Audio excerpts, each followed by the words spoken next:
Welcome, everyone. I'd like to call the meeting to order for May 26, 2026, and if you could please rise for the Pledge of Allegiance. Deputy Mayor Sanella, could you lead us, please? Ready? Begin.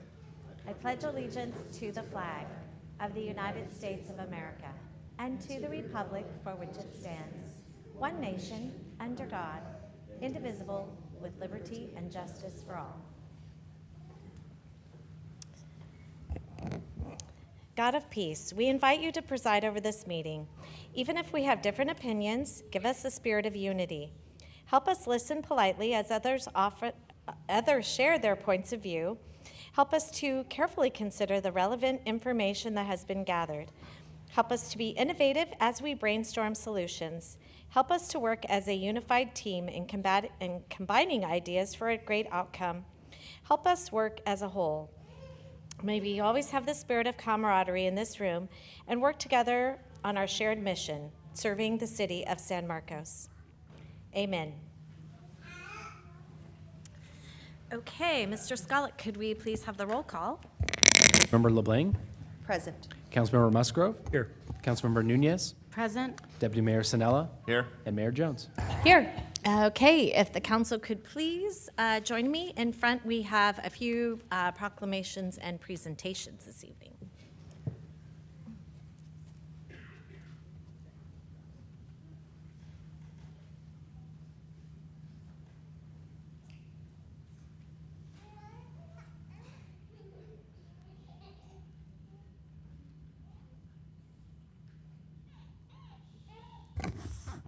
Okay, welcome everyone. Our first up is our National Foster Care Month.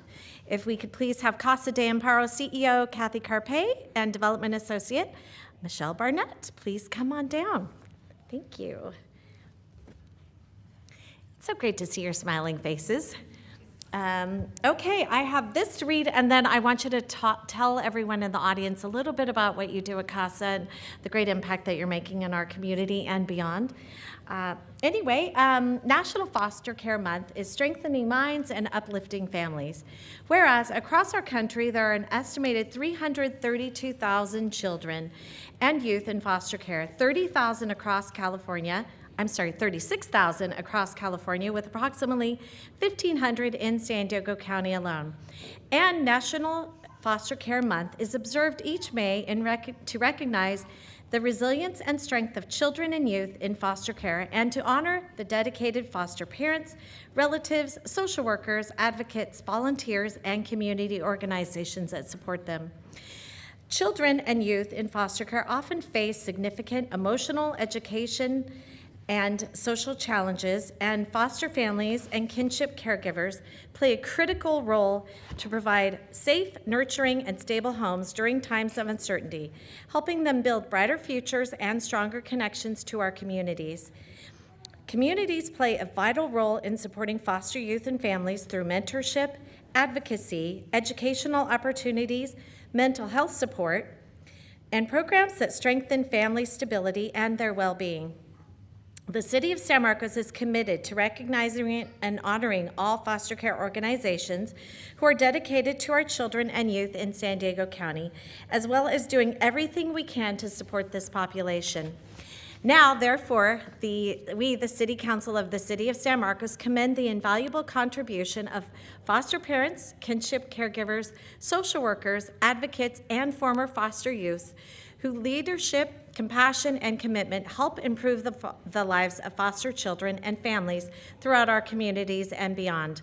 We do hereby proclaim the month of May as National Foster Care Month in the City of San Marcos, encourage all of our residents to support these efforts that promote the safety, well-being, and success of our children in youth in foster care, and when they go out on their lives, because, beyond, because we want them to be successful and, start their own families.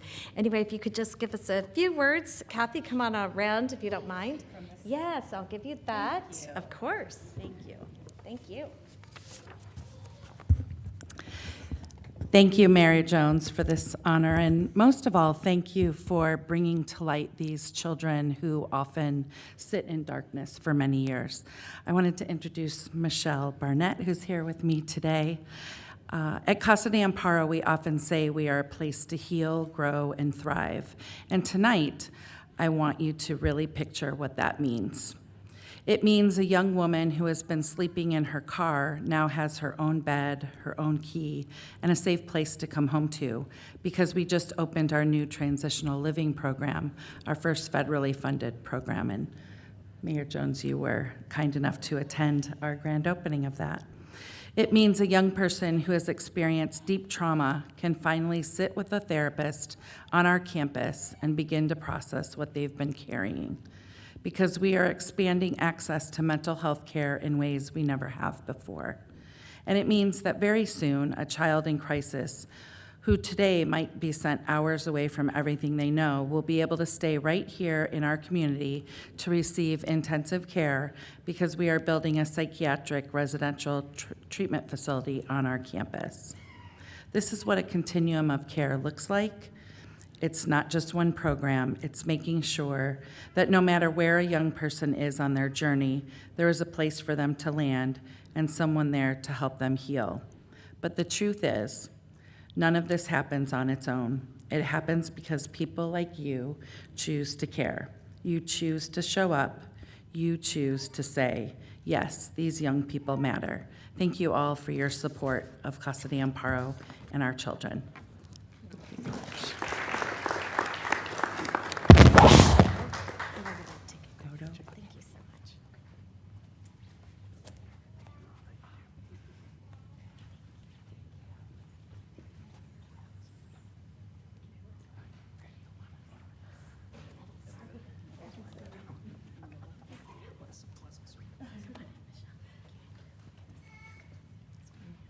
One, two, three. Thank you. Thanks.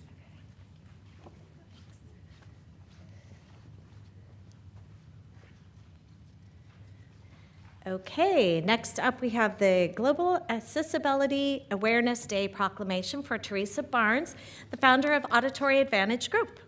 Teresa, if you could come down, please. I'll give you this. I'll give you that real quick. But I'm going to read it, and then I'd like for you to say a few words. Whereas on Thursday, May 21st, the global community observes Global Accessibility Awareness Day, GAD, to advance digital, physical, and structural inclusion for individuals with disabilities. Whereas statistics show that 1 in 5 Americans aged 12 and older live with a hearing loss, translating to over 174,000 North County residents and 656,000 individuals across all of our counties, San Diego County, that face systemic safety and communication barriers along our coastlines, transit systems, and workplaces as well. Whereas local author, registered nurse, and advocate Teresa Barnes, endorsed by the late Dennis Waitley as the voice of hearing, is launching her landmark book, Auditory Advantage, alongside the corporate B2B AIR ecosystem training framework to turn accessibility into a strategy for regional market growth. Whereas this framework deploys the standard accessibility identifier officially endorsed by legendary mother of pediatric I know. I'm thinking I want to just grab that baby. She's so cute. Anyway, audiology, Marion Downs to protect recreational cyclists, e-bikers, tourists, and military personnel while empowering businesses. By the way, she doesn't have to leave. I was just saying I wanted to just come and give her a little hug. And military personnel while empowering businesses to tap into a $13 trillion global demographic. Therefore, we, the City Council of the City of San Marcos, do hereby proclaim May 21st, 2026 as Auditory Advantage and Hearing Accessibility Day in our City of San Marcos, and urge all corporate enterprises, small businesses, and community members to adopt structural inclusion to ensure public safety and economic prosperity for all. Thank you, Teresa. Yeah, thank you. Yeah, thank you. And I'll just let you say a few words if you don't mind. Oh, Well, thank you very much for this proclamation, Mayor Jones, and this is my baby over here to the left. Her name is Stella, for all of you who are curious. And she is my auditory advantage advocate. So she is a trained service hearing dog, so she's not just pretty, you know. So you heard everything that Mayor Jones said. And for a long time, different nonprofits have been trying to do it, and I did have a nonprofit called the International Hearing Challenge Organization. And 20 years ago, I helped a young man who is now 20 years old get his very first cochlear implant. And I never met the young man as he was growing up, but his parents were so grateful to me because he got a cochlear implant at 5 months old, okay? And I talked to him when he was in Kentucky in some cave with his college group, and it was just phenomenal. So we want to make this world better for the young babies, like we just saw. And I do wear hearing aids, and it is ringing in my ears, just so you know. So it's very annoying. But auditory advantage is about taking this to another level so that everyone with any disability can have the advantage, because hearing loss is almost an equalizer. It affects every age, every race, every gender, every neurodiversity, and anybody who has a mobility issue. So it's not just those about the 20%, which in San Marcos, it's almost 20,000 people in San Marcos that you don't know. And so in this book, and then also in training that I do, I teach people how to recognize us. I teach you inside the book different things that you need to do to save your own hearing. And so I'm so grateful for this, so that we can make hearing loss, because it's supposed to be, there's 1.5 billion globally right now, 65 million in the United States, but globally, and that number is supposed to increase to 2.5. So as we break building codes to stop the auditory revenue leak, hopefully businesses will belly up and start to have accessibility where we can all hear with our hearing aids and cochlear implants, and to protect the baby's hearing and the children's hearing, and to make it a better world for all. Thank you. Thank you. Thank you.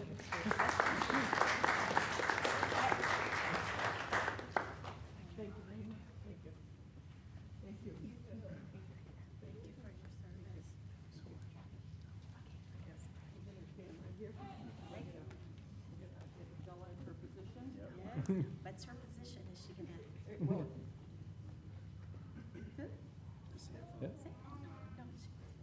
You gotta look that way. Oh, there we go. And if everybody will take their hand and just put it behind your ear, put your hand behind your ear. There we go. We're all hearing you, hearing me. What? You know? Thank you. Thank you. Thank you.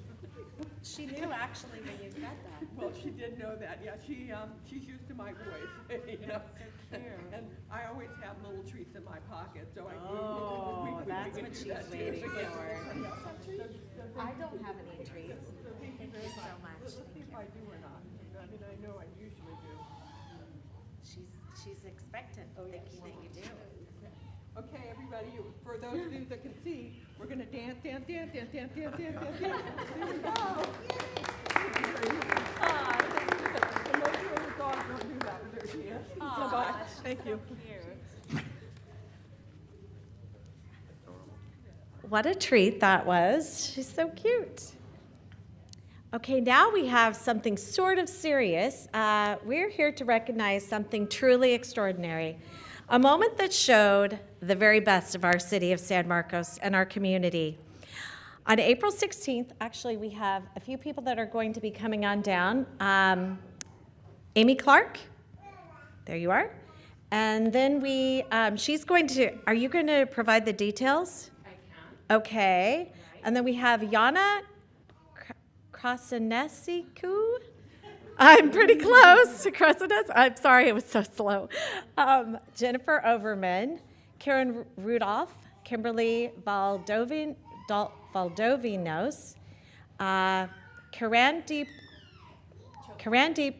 Chokar, Myra Nava, and then also Young Shin So. So we had, I think I'm going to read this, but if I miss something, please. And so We don't like when we have emergencies, but when we have emergencies, we really like that people come up and step up and are prepared, and so that's a big part of this. So we're here to recognize, as I mentioned, something truly extraordinary. On April 16th, during a chair yoga class at our Senior Activity Center, it says Senior Center, but we call it our Senior Activity Center, a participant experienced a sudden cardiac arrest. In those first critical moments, city staff, the class instructor, and members of the public stepped up without any hesitation.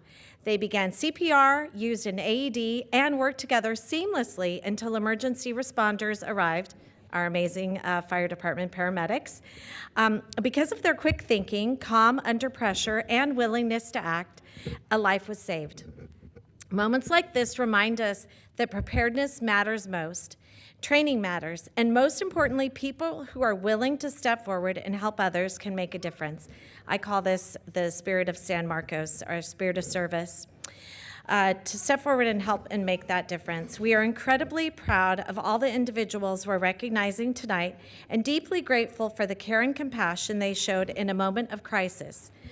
At this time, we have Amy Clark, who's going to share more about the incident. And so would you like to share a little bit just more? Briefly, that was you. a great introduction. Well, we, as you know, had that emergency, and the staff was amazing.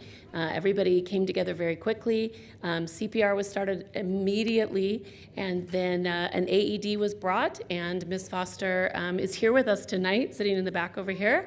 And the AED was placed, and it delivered one shock. And during that one shock, it restarted her heart and saved her life because of the amazing activities and actions by our crew here.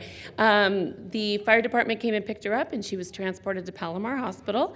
And where I'm told, Ms. Foster, I wasn't there, but I was told that you were up and smiling and talking and making jokes and cracking the team up on arrival to the emergency department. So we are so honored. Her daughter brought her here tonight. She was number 221 saves. She has an amazing shirt on. I have Chief Melendez here as well. He's going to provide some certificates for our amazing lifesavers. And then she got a very special shirt that her daughter had made for her, and it's beautiful. So, and I was told you were back in the activity center today, if I'm not mistaken. Is that right? You had lunch today. So we are very grateful to have you here tonight. We're so happy and so thankful to see you, and well done to all of you.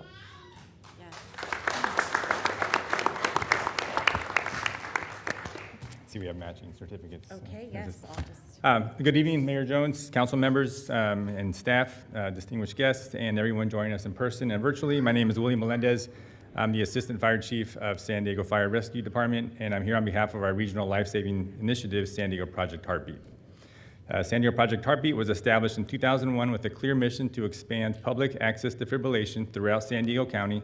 Since then, the program has grown into a comprehensive regional resource providing every element needed to build and sustain an effective, affordable, and high-quality PAD program. To date, this program has been placed in nearly 12,000 automatic external defibrillator across the county and have documented 223 live saves, although I don't think anybody else has a jersey quite as fabulous as your jersey. So. This is true. So I also want to recognize the city of San Marcos. They were the first municipality to join the program back in 2002, demonstrating leadership that continues to make a difference today. Tonight, I'm here for the most important part of this program story, the people who step forward when every second matters. So I won't go into details. You've already shared those. I just want to thank you for your bravery. You're jumping right in there and really making a difference and validating the importance of this program. So thank you.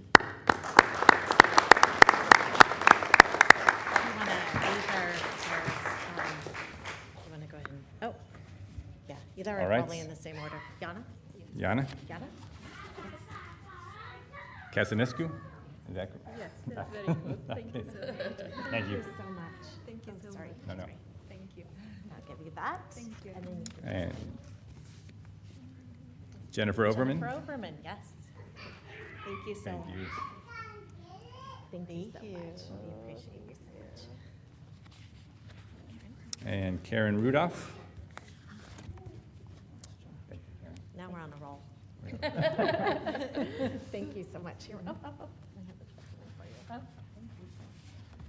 Oh, I don't think Kimberly's here tonight, right? Kimberly's not here. No.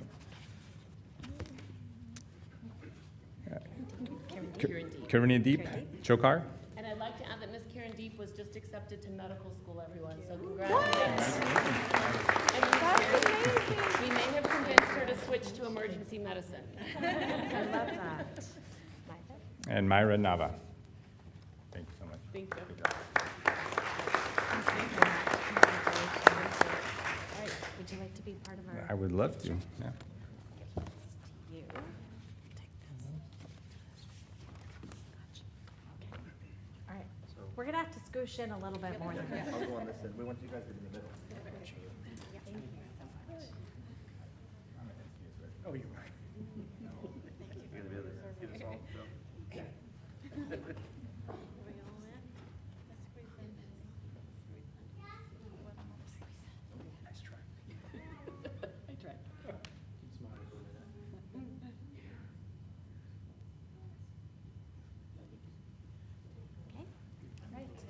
Thank you, everyone.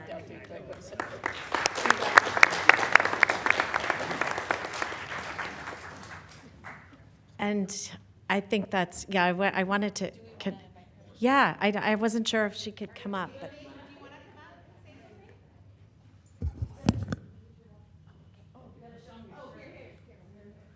We're going to bring the microphone back to you. I'm going to give you a hug.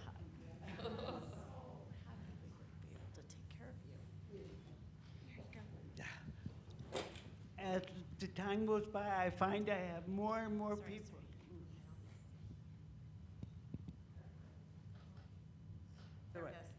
Okay. As time goes by, I find out that I have more and more people to thank for my life.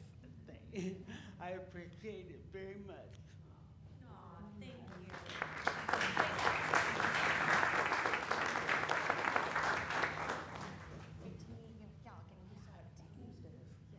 Thank you so much. Yes, congratulations. You have a lot of people that care about you. Thank you. It was very nice to meet you. Thank you for coming. Very nice. Okay, we love moments like that.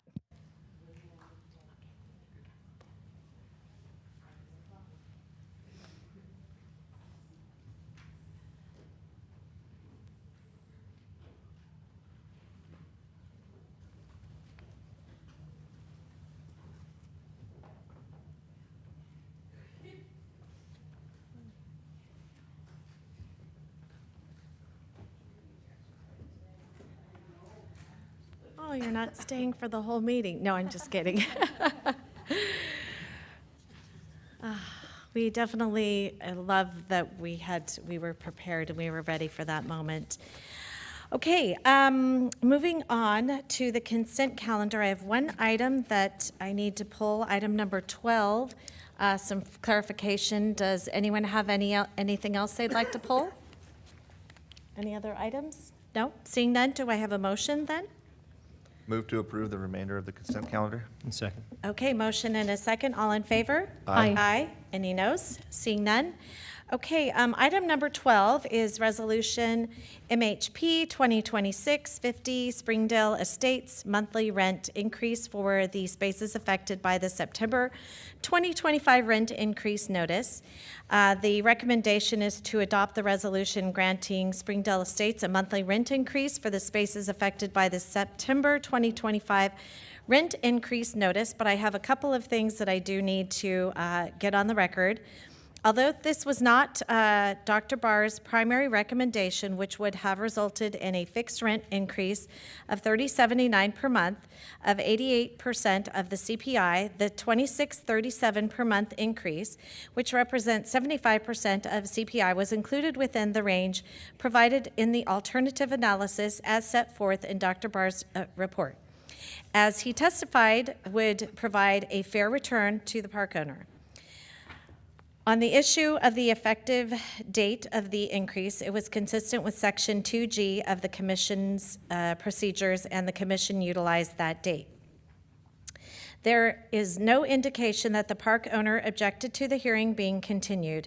As the park owner is receiving rents above those in comparable parks and the park's operating expenses, excluding utility costs that are mostly passed through, are approximately 25% of rental income per the summary in Dr. Barr's report.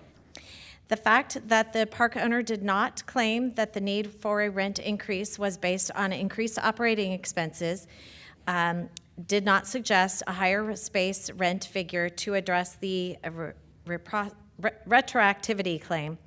The $26.37 per month space figure represents a fair rate of return.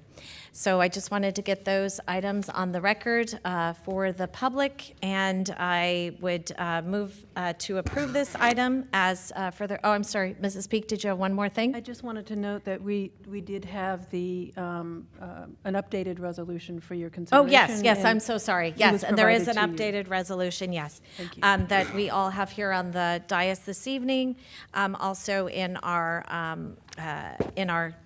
packet as well. So I would make a motion to approve with those changes and with those additional items being placed into the record. Do I have a second? Second. Okay, we have a motion and a second. All in favor? Aye. Aye. Any noes? Seeing none, motion passes unanimously, and we will be moving on then to oral communications. Do we have any speakers? No speakers this evening. Okay, new business, item number 13, resolutions number 2026-9602 and 2026-9603, Brown Act updates, SB 707, which is a state mandate, meeting policies, unfunded, of course, meeting policies regarding protocols, including technology disruption and outreach policies. Do we have a presentation on this? Yes. Oh, our city clerk. Is this your first one, Mr. Skullick? Yeah, it's been a very long time. Okay, I can't then. remember the last time. All So- right, welcome. And hopefully it'll be another long time before I have to do this again. So. Yes, we don't like the Anyways. unfunded mandates. But thank you, Madam Mayor and City Council, for this opportunity to provide some information on some new legislation, SB 707. This is a comprehensive update to the Brown Act. The goal of the update is to modernize how public meetings are run. It modernizes outdated teleconferencing rules and introduces standards for equal remote participation. It also supports increased transparency and meeting accessibility, which are key Brown Act values. We will discuss what changes, when they take effect, and how they impact City Council operations in this presentation. SB 707 recognizes city councils as eligible legislative bodies if certain requirements are met, as noted on the slide. For example, San Marcos has a population of 30,000 people or more and is also in a county with over 600,000 residents. Therefore, the requirements are met, and the city council is required to meet these new requirements. SB 707 also requires certain actions to be taken, including approving a disruption and outreach policy, which will be on the agenda tonight. Already in effect with this new legislation is the mandates that the Brown Act be distributed to all newly elected and appointed officials. And this is shifting it from a discretionary to a mandatory item.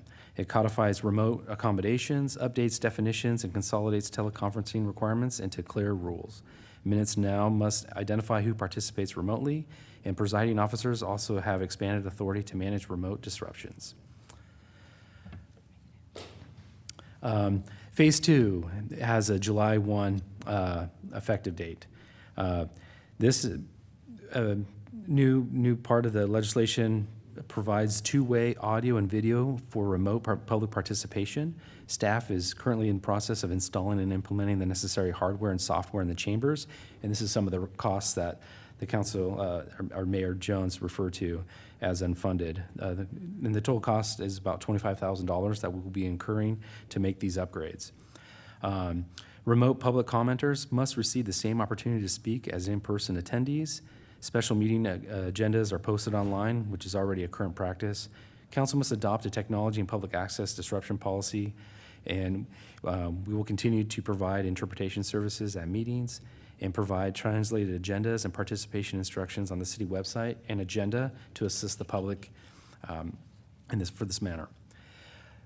Excellent. Council meeting changes. Obviously, there'll be some new technology in the chamber, which will allow remote access to participate in these meetings. And with that will be additional speaker management by the mayor, deputy mayor, and staff. We will also be providing equal time for all public speakers, whether in person or at home. With this new access to public meetings, the opportunity obviously for disruptions does increase. So there may potentially be those Zoom bombing type events. We hope not, but in the rare occurrence that may occur, we will be able to stop those pretty quickly. Some of the things for your consideration this evening include the time portions. Notice on the agenda must be adhered to, and even if there are no speakers. And also looking at potentially removing the formal and informal group speaking capabilities. This is a process that has not been used since COVID, and potentially could add to the meeting management administrative burden of the meetings. Some of these updates can possibly provide reduced meeting length and efficiency and easier speaker processing.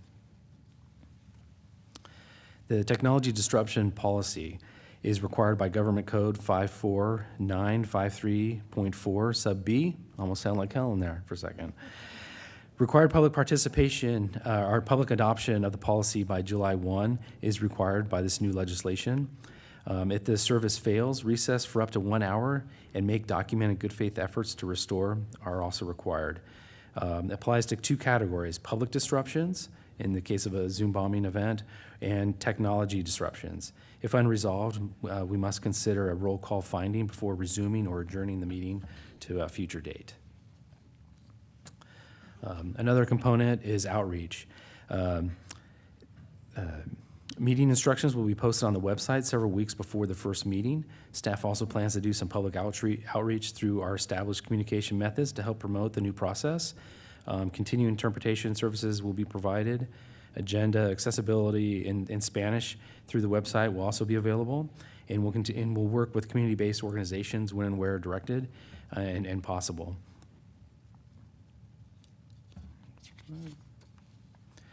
Councilmember remote participation. ADA accommodations are always allowed with no numerical limits, but does require some disclosure. Just cause remote participation is limited and must fit within defined examples as illness, caregiving duties, official travel, or military service. Council members must participate by both video and audio unless disability prevents the video. Disclosure of adults present at the remote location is also required for complete transparency. All votes will be taken by roll call. The traditional teleconferencing rules can apply in some situations requiring the disclosure of some remote locations on the agenda under the Brown Act as well. And tonight, that concludes the presentation. Tonight's recommended actions are: 1, adopt the disruption policy, and 2, also approve the outreach policy. I'm here to answer any questions you may have. Thank you. Okay, do any council members? Yes, Councilmember Nunez. Thank you, Mayor. For the record and the benefit of our residents, what do these new policies, these requirements, do they apply to this meeting? What meetings? Do we know? They will require, they are required of any city council meetings, whether special or regular meetings. Okay, so for instance, today we had a special meeting that was held at 3 o'clock. So a meeting like that will be impacted. Yes, after the July 1 implementation date, yes, those meetings will be required to provide a two-way public participation. Okay, that means they'll be live streamed. Yes. Okay. Yes. Okay. And then I just have a comment. I'm really looking forward to seeing what we do, what efforts we engage in to promote meetings and engagement for underrepresented communities and non-English speaking communities. So thank you for this. Yes, so just for clarification, we already are offering Spanish listeners on site, so this will be also translated over our platform in live stream. And then the only other major change, I believe, is we have to pay for all of this. Again, an unfunded mandate, unfortunately, what the state continues to do. And then the other part is participation when folks are at home, and they will be able to participate, but not disruptively. We will be able to control that, so our meetings will still be seamless, I think. And anyway, just wanted to clarify those thoughts. And yes, Deputy Mayor? Yeah, thank you, Mayor. Just another kind of piggybacking question on what Councilwoman Nunez asked. With regards to like the workshops, I don't know if this is for Phil or for Michelle, but do we foresee then us having our workshops in the chambers, or are we going to set up the conference room for that capability as well? As part of our investment in our real estate here at City Hall, we are exploring whether we could create that setup in the Valley of Discovery, but by July 1, that won't be possible. So initially, it will be here in the council chambers. Okay. I really like that we're going to be moving in this direction. I'm also happy that we're going to be taking a serious look at being able to have that capability for the workshops in a conference room. I do think that's a little bit more conducive to, interacting with the public in a more casual and kind of productive manner. And so good, but I also know it's going to take some time. I'm totally good with that. And then also, the mayor at Sandag and myself at North County Transit, we've had a system similar to this already in place for a long time, and it works really well. And so I am excited that this new capability will provide all of our residents the opportunity to, or at least more of them, to interact with us when they want to. So, great job. Yes. All right. Anything else? Move to adopt the Councilmember? resolution. I'll second. Okay, we have a motion and a second. All in favor? Aye. Aye. Any noes? Seeing none, motion passes unanimously. Next up on the agenda And are... would that be I'm both sorry. resolutions? I'm sorry, We yes. have two. Yeah, the maker Thank of the adoption was for both. Thank you. And the second was for both. Okay, perfect. All right, so both passed unanimously. Moving on to public hearings, we have our first public hearing is, look, it's about another bill from the state of California. Sorry, I have to just joke about that. It's TMP 2442, public hearing pursuant to Assembly Bill 2561 to report on vacancies, recruitment, and retention efforts at the city of San Marcos. Again, an unfunded mandate. So we do have staff that will be offering some comments on this. Stacy Armacost, which is our HR risk manager, Jacob Lizaraga, our senior management analyst, and Lauren, Vukojevic. Did I say it right? Close? Okay, sorry. Our senior management analyst, and I don't think any of the three of you have presented to us yet, have you? No, this No. is a All right, it's first-time our first presentation. time. Let's go. Okay, Jacob and I presented this last year, but I'm going to let our senior management analyst take the lead this year. Wonderful. Thank you so much. Okay, good evening, Mayor and City Council members. I'm Jacob Lizarraga, Human Resources Senior Management Analyst. Tonight we'll be reviewing an annual reporting requirement brought forth by Assembly Bill 2561. And this legislation took effect back January 1st of 2025 with the intent of AB 2561 to ensure that public agencies maintain appropriate staffing levels while addressing significant vacancy rates proactively. This law requires that public agencies report annually on vacancy rates, as well as recruitment and retention efforts. Should vacancy rates reach 20%, additional requirements would apply. But as you'll see soon, our vacancy rates are well below this threshold. Citywide vacancy rates continue to remain low and have improved over last year's rates. Our current full-time vacancy rate is 4.07%, compared to last year's 6.32%. The increase in stability can be seen across all bargaining groups, especially with fire safety as they are fully staffed. Our improved recruitment processes have also worked to support timely hiring, which we'll dive into shortly. First, we'd like to provide a brief overview of the workforce data. The City of San Marcos has 3 represented bargaining units, classified miscellaneous, professional firefighters, and supervisors.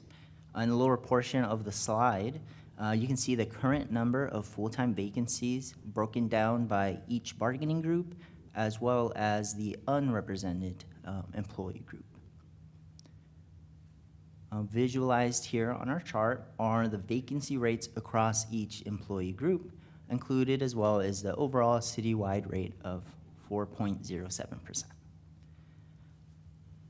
Now I'll hand it over to my fellow senior management analyst, Lauren Vukojevic, to share about the exciting initiatives our team has been working on related to recruitment and retention.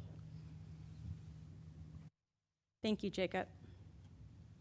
Our human resources team continues to focus on strengthening recruitment and retention strategies to support stable staffing levels across the organization. In alignment with our core value, to be a good partner, we work closely with departments throughout the recruitment process to ensure we are meeting their needs while building thoughtful, effective hiring strategies. Over the past year, we have streamlined our recruitment kickoff process to improve consistencies, reduce timelines, and clearly define hiring needs for each position, including tailored ideal candidate profiles. We also continue to actively market our opportunities through online recruitment platforms to attract qualified and competitive candidates. In addition, we regularly review compensation and benefits data to ensure we remain competitive within the regional labor market. Another key focus area has been investing in our existing workforce through internal promotions and professional development opportunities citywide. Some of the vacancies reflected in previous slides represent employees promoting into new roles within the organization, demonstrating our continued commitment to career development and employee growth. As a result of these combined efforts, the city has maintained strong retention through stable staffing levels and consistently low vacancy rates across many departments. Looking ahead, we will continue refining our recruitment strategies, strengthening partnerships with hiring managers, and focusing on attracting and retaining highly qualified employees. We also remain committed to professional development opportunities and support employee growth and long-term organizational success. As required by AB 2561, we will continue notifying each employee association of their respective vacancy rates and provide an annual presentation to City Council to remain compliant with the legislation. This concludes our presentation tonight, and we welcome any questions from the council. Thank you so much. I guess I would make one observation. We do have a lot of employees that have been with us for a very long time. I think that just really shows how much we value them, and then also how much we care for all of our employees. And we do like to definitely have people promote from within, because then you have that longevity and you have that historical knowledge, which is really important, I think, in an organization. So I just want to say great job on the presentation the first time for the two of you. And, you know, I just thank you for all of the efforts in what we do to build the team, because I think that whole mentality of, you know, helping one another and serving one another and promoting within and really building that whole long-term team spirit does make a difference within an organization. And the difference is our community feels it. And I know I have so many people that come in on a pretty regular basis and they say, gosh, San Marcos is such a cool city. They care about us. Yeah, we care about our residents. And I love how we're working on that and focusing on that and trying to bring more people into the organization that feel the same way. So anyway, just want to give you kudos on that. And then any other council discussion on this item? Deputy Mayor, you're moving forward as if you're going to say something. Yeah, Go ahead. thank you for the presentation. Learned a lot, and I was really pleased to see that there's no more openings with the fire department. Not that they're any more important than everybody else, but given the nature of what they do and what they see on a regular basis, I think having that their regular scheduled shifts and their time off with their families is probably really important for them. So I was glad to see that. So thank you. Yeah, definitely. Did you have something, Councilmember Musgrove? No. Oh, no? No, I appreciate that. Okay, all Thank you, right. Anyone else? This is a public hearing, so we will need to close the public hearing. Oh, I'm sorry, any speakers? I didn't see any speaker slips, so I almost skipped past that. No public speakers. I will move to close the public hearing. Do I have a second? I'll second. Okay, we have a motion and a second. All in favor? Aye. Aye. Hearing any noes? Noes? Okay, then do we have a motion to approve the item? Move to move. approve. Second. Okay, we have a motion and a second. I think that was Councilmember LeBlanc? Yes, and Councilmember Musgrove. I don't know. Okay, I'm new here. Whatever you heard, Mr. Skullick. Okay, we have a motion and a second. All in favor? Aye. Aye. Any noes? Hearing none? Okay. Moving on to our next item, Resolution 2026-9589, 9590, and 9591, and Ordinance 2026-1579, Santa Fe Flores Townhomes Multifamily Residential Development Entitlements, including Addendum to Mitigated Negative Declaration in D 22-008.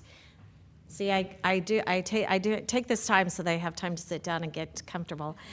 General Plan Amendment, GPA 25-0001,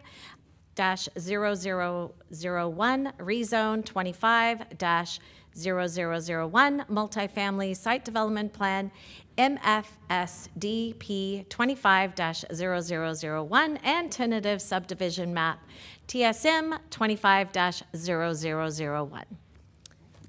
All right, you guys should be in place and ready to go. Mr. Faraci. Yeah, thank you, Mayor Jones, council members. Sarah Clough, along with Kyrene Chua, will be making tonight's presentation on this item. All right, thank you. Thank you, Mayor Jones and Mr. Faraci. Our item tonight proposes 46 residential condominiums for the council's consideration. The project applicant is Santa Fe Flores, LP. The applicant requests approval of a general plan amendment, rezone, multifamily site development plan, tentative subdivision map, and adoption of a mitigated negative declaration, addendum, as the environmental document for the project. The project site is shown in yellow. The site is located at the northwest corner of South Santa Fe Avenue and North Las Flores Drive, north of Highway 78 in the college area community of the city. Here is an aerial photo of the project area showing surrounding land uses.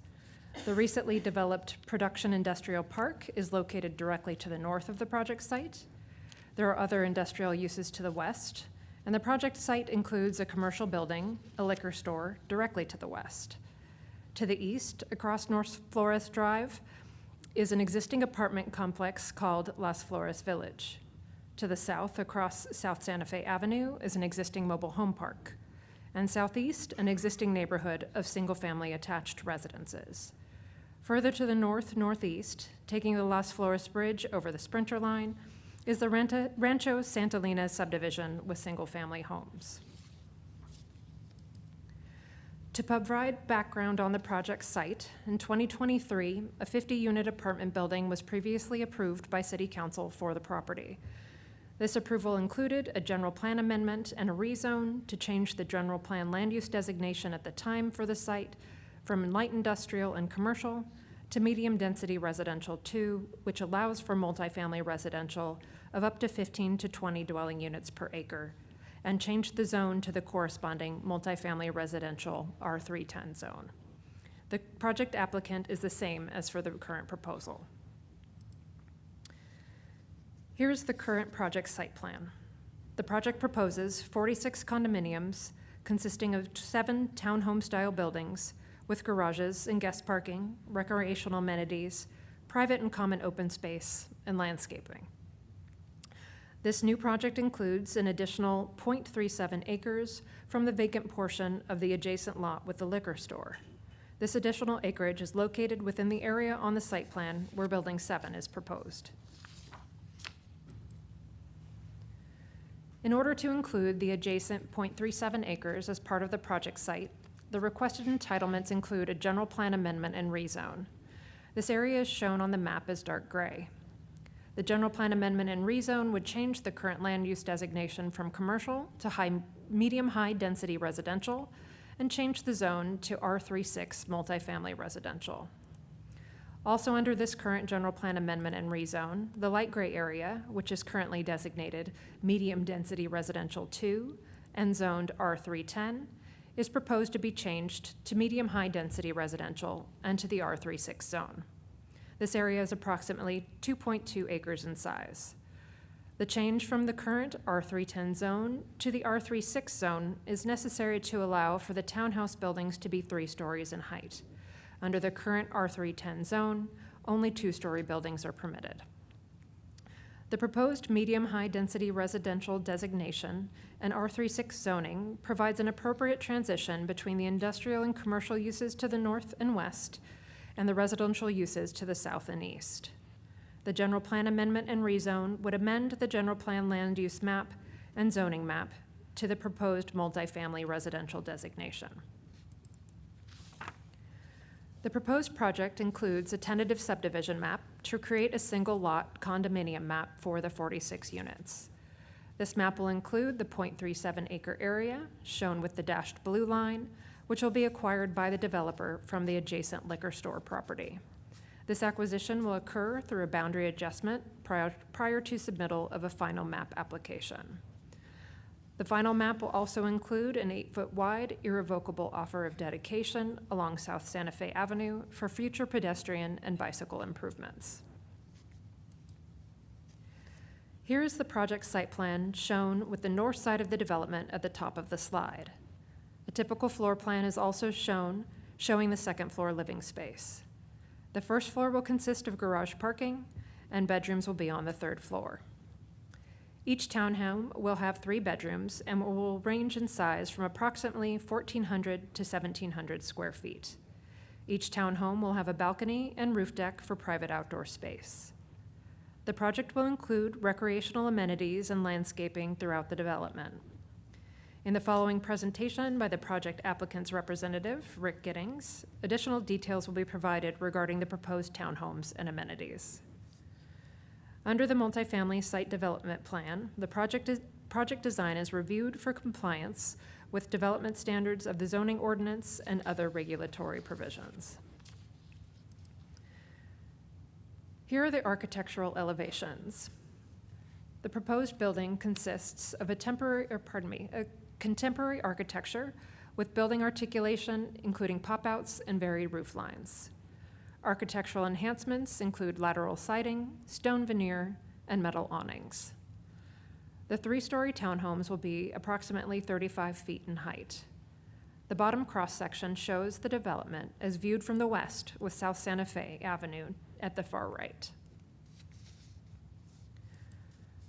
Regarding parking and circulation, the project will be accessed by a single driveway from South Santa Fe Avenue, which will also provide access to the adjacent liquor store. Due to the grade difference along North Las Flores Drive, the South Santa Fe Avenue Drive provides the only possible access to the project site. Garage parking is provided on the 1st floor of each townhouse building, with motor court driveways coming off the main driveway aisle. Open guest parking is provided primarily on the north end of the development. Per the parking ordinance, the proposal requires a total of 107 parking spaces, which the project provides. There will be 92 garage spaces, which equals 2 spaces for each unit. In addition, there will be 15 guest parking spaces, which equates to 1 space per 3 units.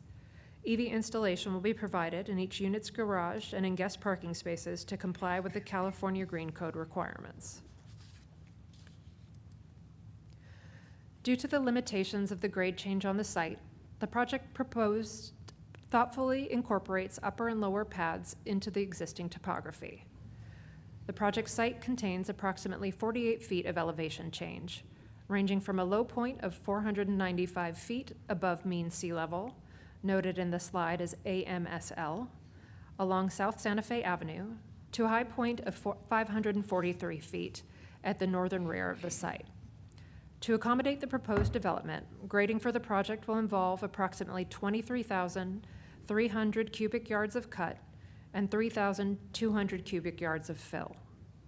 Grading will establish 3 lower building pads at approximately 500 feet above mean sea level, as well as a central access road of approximately 18% grade that ascends to upper building pads at approximately 526, 531, 535, and 536 feet above mean sea level.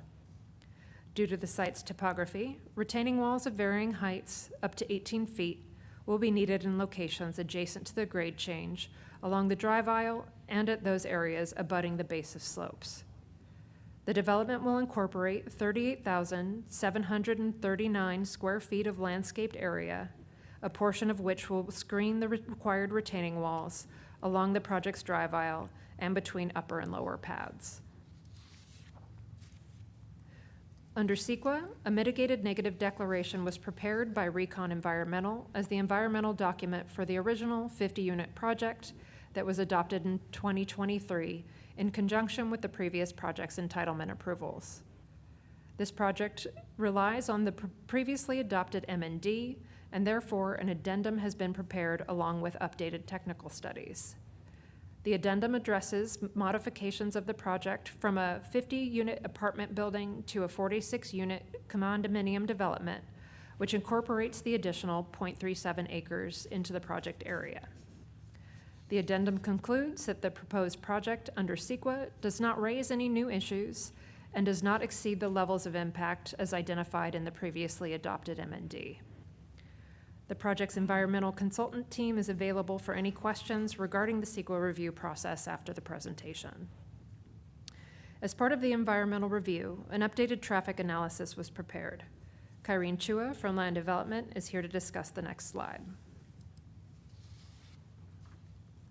A total of 368 average daily trips is generated from the proposed 46 condominium units with 29 a.m. and 37 p.m. peak hour trips.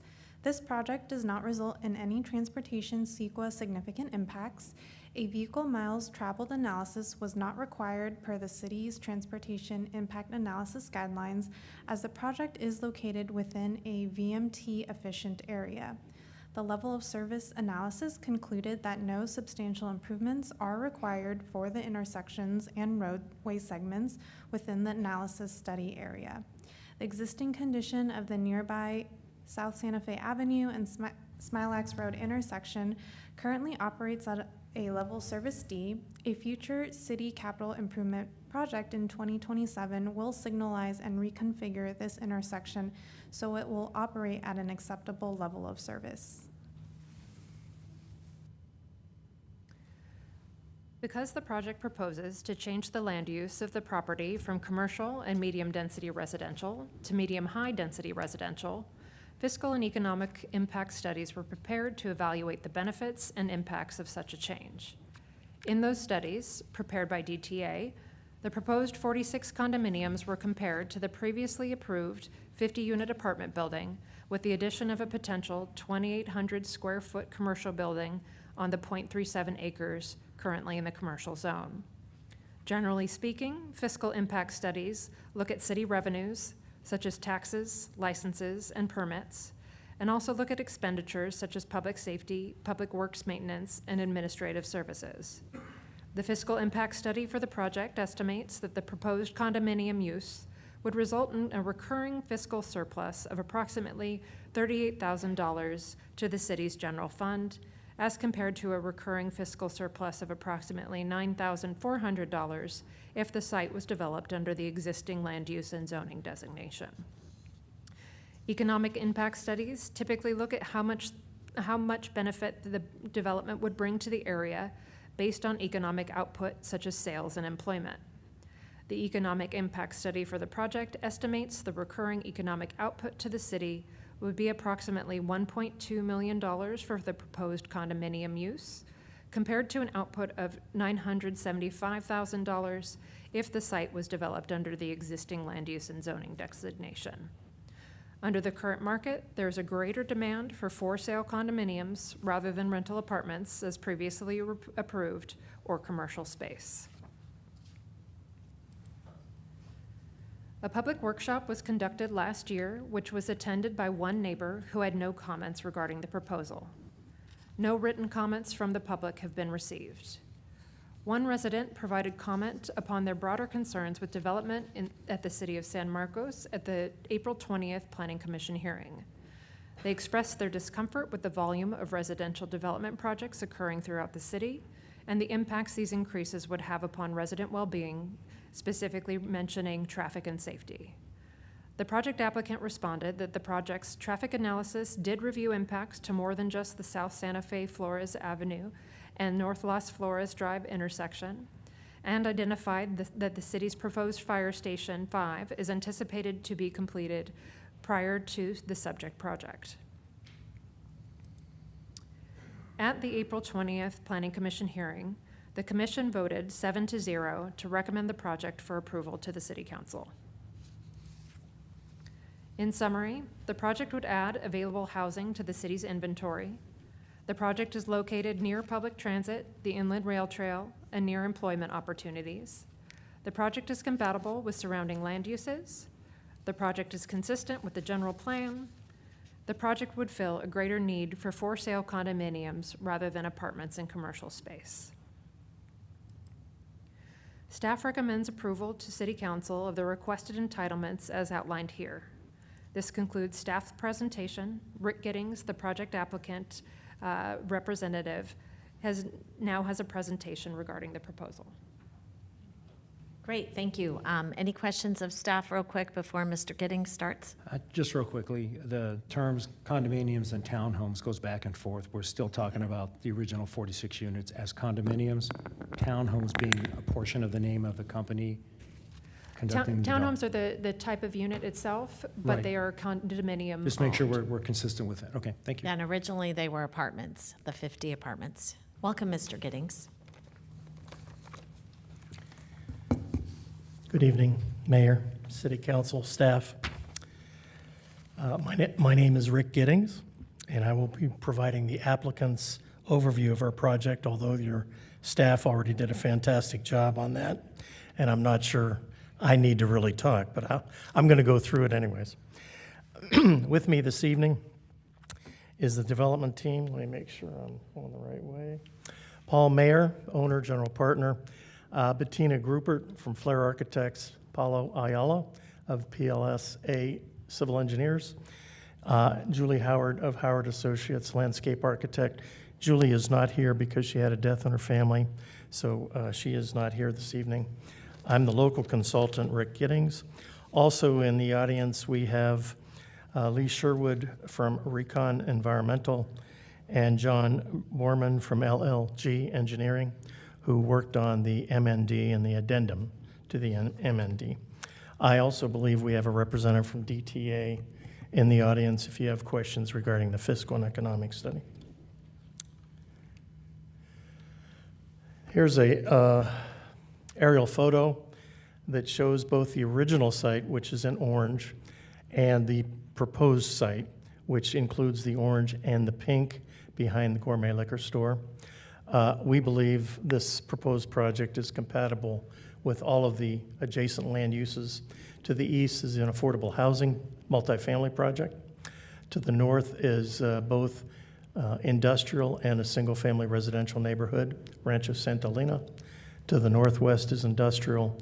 To the west is commercial, gourmet liquor. That portion is the pink in 0.37 of an acre, which is currently owned by Gourmet Liquor, but will be purchased by the project applicant. And to the south, across South Santa Fe Avenue, is a mixture of mobile homes and multifamily rental projects. As the staff mentioned, the previous project, which is shown in orange, was approved in 2023 as a 50-unit for-rent apartment project under the R310 zone. That was approved just as interest rates started spiking, and unfortunately, we were not able to finish that project off. The current proposed project adds 0.37 acres in pink behind the Gourmet Liquor property. And the current proposed project is modified to include a general plan amendment and a rezone to R36 with 46 for-sale townhomes. The site is very constrained by a number of factors, as most urban infill projects are. The first constraint is that the city has a policy of no more than 50 units for a single access, which this project is a single access off of South Santa Fe Avenue. The second constraint is a serious topographical challenge. There's a minimum of 48 feet of grade from South Santa Fe Avenue to the north end of the property over a distance of about 538 feet. So it's fairly significant and steep going up that hill. If any of you have ever driven on Northwest Florist Drive, you know how steep that road is. It's also constrained to the east by that particular road, constrained to the north by existing industrial and the sprinter tracks and the inland rail trail, constrained to the southwest by Gourmet Liquor. This is truly an urban infill project. The project has a number of attributes that I think are good selling points for the city.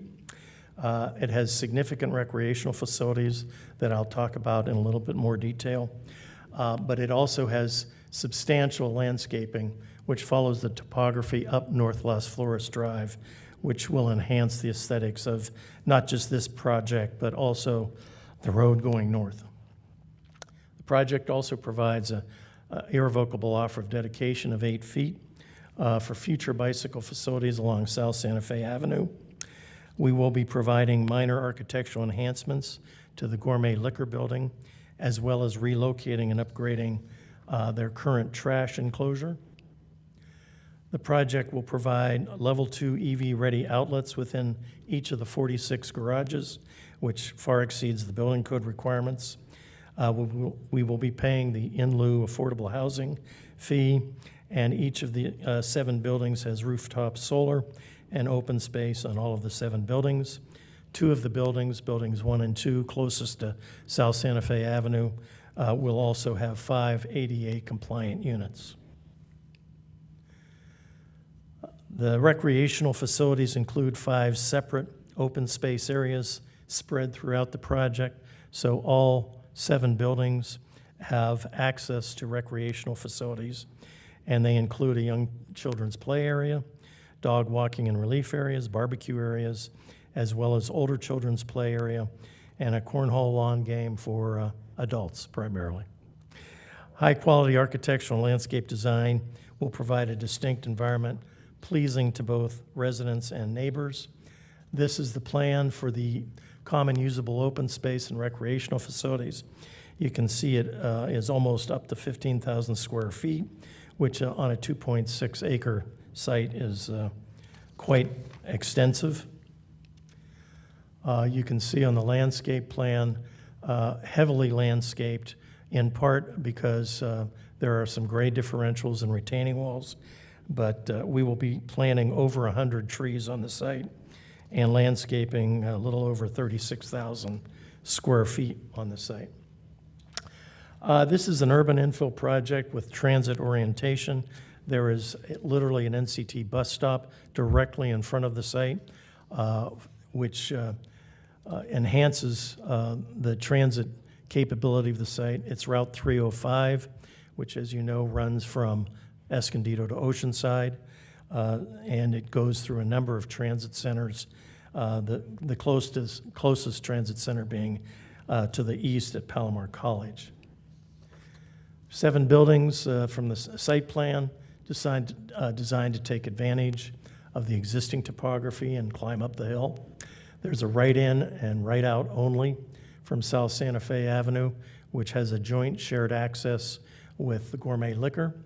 There's no access to Northwest Florist Drive, and we looked at this extensively over a period of traffic studies to see if, number one, it was even physically possible, which theoretically it is, but after we looked at it, we realized it was creating more of a traffic hazard than it was solving. So single access. I know that the guest parking is in the back. Can you talk a little bit about what the thinking behind that design? Yes, the guest parking was placed back there primarily because there wasn't a whole lot of other space to put it. There are a couple of spaces along the road going up toward the back, but most of them are in the back, and it was basically because there wasn't a whole lot of room to put them anywhere else on the site. The ones that you're talking about in the front, is that within this area, or is it street? It's right along the street. Okay. The other attribute of this project is that it really doesn't generate much traffic. As your staff has said, total ADT is 368, 29 AM peak. I have 39 PM peak. This schematic shows the existing traffic volumes on the left-hand side for South Santa Fe Avenue, as well as those traffic folks going into the Gourmet Liquor. The center schematic shows the project traffic volumes, and then when you add those two, you end up with the right-hand schematic. No views from Rancho Santolina will be blocked. All 7 buildings are approximately 35 feet tall. The project site is 33 to 38 feet lower vertically than the nearest single-family residence on Via La Venta, and the project is 390 feet horizontally from the nearest house on Via La Venta. So the residents of Via La Venta that have the view will be looking over this site as they do the existing industrial. As I may have mentioned before, there's 2 8-plexes, 5 6-plexes. This is an example of an 8-plex unit. You can see on the ground floor we have the parking garage. The accessible unit has a powder room that's required as a part of the ADA accessibility on the ground floor. You move to the second floor, you have, in this scenario, you have 1 bedroom on the second floor. Those are in the 8-plexes. All of the 6-plexes, all 3 bedrooms are on the 3rd floor. And you have a 64 square foot deck for private open space. You go up to the 3rd floor in this example, and it has 2 bedrooms. Again, it's part of the 8-plex. And then you go to the roof deck, and you have approximately 450 square feet up there, which encompasses the rooftop solar as well as additional open space for the residents to use. This is the 1st floor. Each garage will have a level 2 outlet, which is EV ready for new residents. The 2nd floor, again, this is an 8-plex. The end units, unit 1, 5, 4, and 8, have a bedroom on the 2nd floor and 2 bedrooms on the 3rd floor. The interior units, unit 2, 3, 6, and 7, do not have a bedroom on the 2nd floor. The unit size throughout the project is from 1,464 square feet to approximately 1,700 square feet. On the 3rd floor, again, this is the 8-plex. You can see that the interior units have all 3 bedrooms on the 3rd floor. The exterior units have 2 bedrooms on the 3rd floor. This is the roof plan. They'll have significant open spaces, opportunities on the rooftop, in addition to solar panels. The project's approximately 1 mile from Highway 78. It's immediately adjacent to a bus stop from NCTD that handles Route 305. Another attribute, the site has immediate access to the inland rail trail. If you take your bike or you walk up North Las Flores, there's a downspout basically right into the inland rail trail, which, as you know, goes both east and west. It's a transit-oriented urban infill project. Route 305 does pass through a number of transit centers, the closest being Palomar College. And as your staff mentioned, we had a workshop on December 11th, 2025. One participant from the public, they had no comments. On April 20th, 2026, the Planning Commission recommended approval by 7-0, and we had one speaker that had sort of a general comment about pausing development within the city of San Marcos in general. I don't know that it was directed just at this project, but in general. And I'll be glad to try to answer any questions the council may have. Thank you very much, Mr. Giddings. First of all, glad to see that they're not trying to use density bonus, being it is close to a bus stop. That would be a lot more development on this project.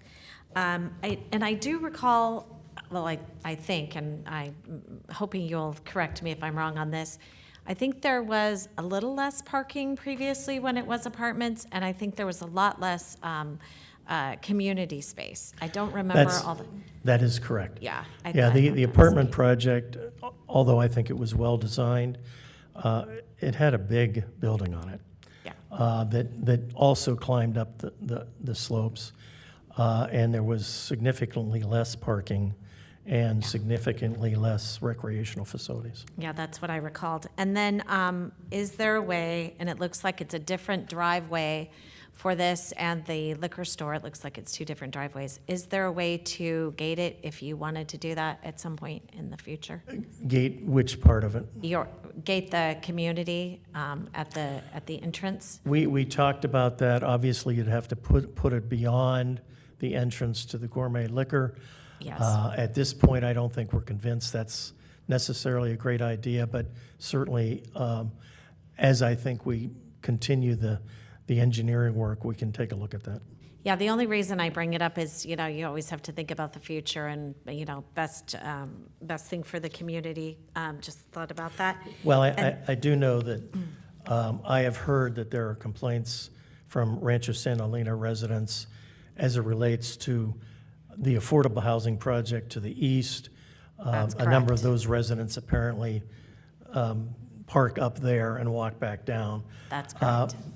I don't think we'll have that problem here, but time will tell. Well, that's why I brought it up, because I thought possibly that might be something that does end up happening. And this is, I know you can't tell us how much it will be selling for because you won't know that. It's going to be market driven.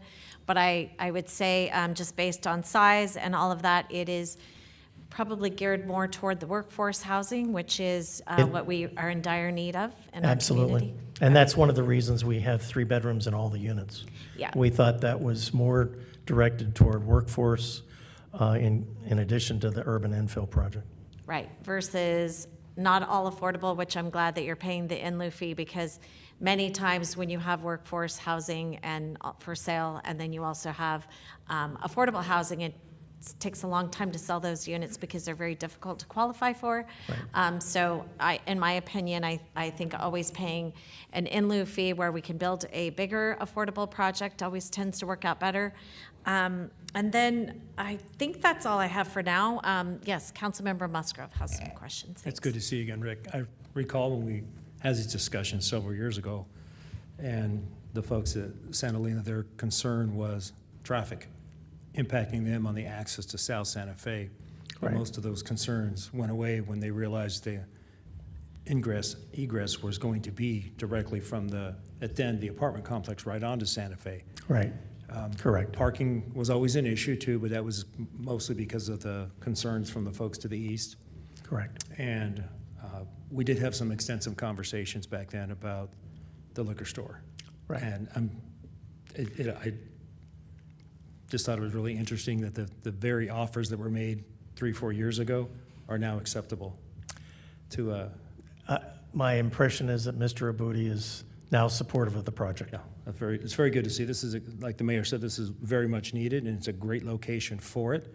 They look like great opportunities, and I will be supporting the project. Thank you. Thank you. Deputy Mayor? Hello, Rick.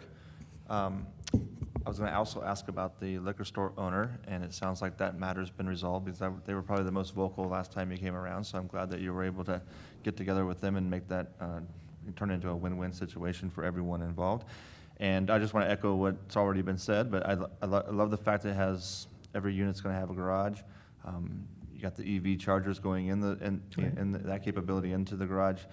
You're walkable to the bus stop, and you can literally ride your bike out of the complex and onto the rail trail. Right. And so this checks a lot of boxes for smart growth, and I really appreciate it. So thank you. Thank you. And there is a gap in the rail trail, but it will be built by the time, hopefully, that this is done. Yes, Councilmember LeBlanc. I echo a lot of the sentiment. I think it's a great project in a great area, great use of that space. Love seeing new projects near transit. Just one more question about the guest parking. So Sure. is that clearly marked, or is there any concern that just the general public may try to park there? Well, that's another reason why it's put in the back, because we were a little bit concerned about that. Yeah. And obviously, we don't want to impact Gourmet Liquors parking either, because I could see that as an issue. So we've been having conversations with Mr. Abudi about how to manage that, so he's not impacted, and obviously our project is not impacted. Exactly, because obviously you want the people who are living there to be able to have nice spaces for their guests, and then also the liquor store owner to make sure he has plenty of parking for his patrons. Right. So it sounds like you're considering that. So Yes. I think it's a great project, so I'll be supporting it as well. Thanks. Thank you. Councilmember Nunez. Thank you, Mayor. I also like the project. Thank you for bringing this to us. I won't also repeat what's already been said, but I really do like the size of it. I like the proximity to public transportation, the proximity to Palomar College, so I think it is a great location.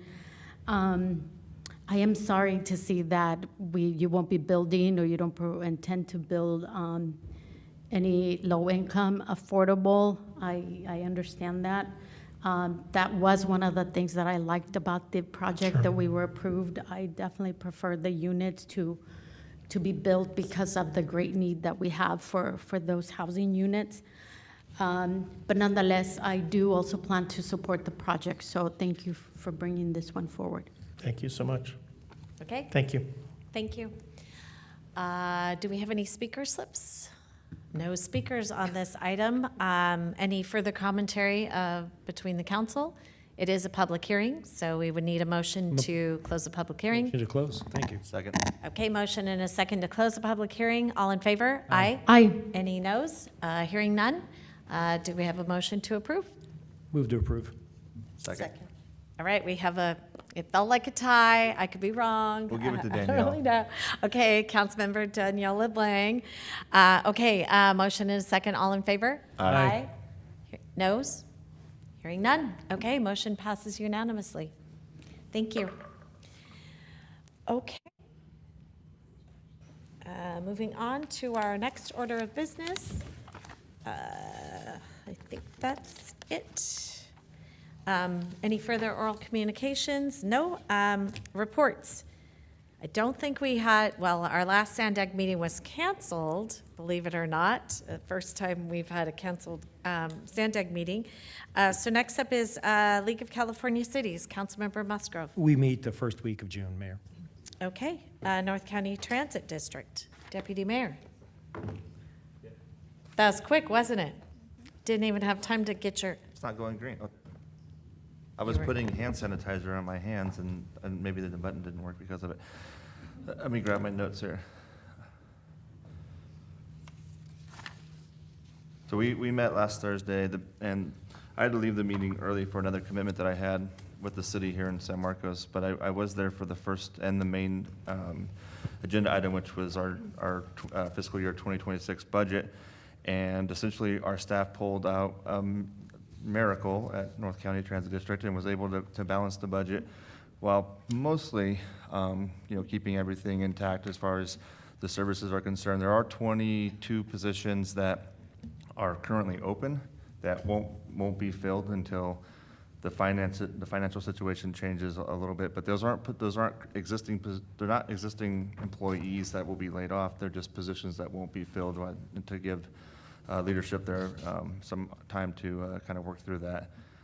However, they did forecast the following 2 years, and they are currently forecasting some pretty significant budget deficits. So I really appreciate, and I actually articulated this at the meeting, but I really appreciated staff's transparency on that, because them giving us this 1 to 2 year warning of what's coming ahead allows the board and staff to work together to try to develop some strategies and some plans to maybe mitigate those impacts, or look for ways to shift operations so that we can still meet the needs of those who use transit, but also keep the district financially afloat. So I think there's going to be some headwinds for the district for the upcoming years, but I do applaud staff for their heroic efforts to find a way to balance the budget for this fiscal year, because it was certainly tough, I'm sure. Okay, next up, North County Dispatch Joint Powers Authority. We meet tomorrow. Okay, Clean Energy Alliance, Councilmember Nunez. Thank you, Mayor. Just a quick announcement. Our next meeting is scheduled for this Thursday, the 28th. Yes. And so it's our regular board meeting. We'll start at 2 o'clock at the Encinitas Water Shed Board meeting room. And we also have our 5-year celebration that's happening that evening on Thursday. So it'll be a big day for the Clean Energy Alliance. I'll be there, and I think I'll see many of you there. Okay, thank you so much. Next up, City Council business visits. Did we have any? None. Okay, any council commentary? Hearing none, this meeting's adjourned.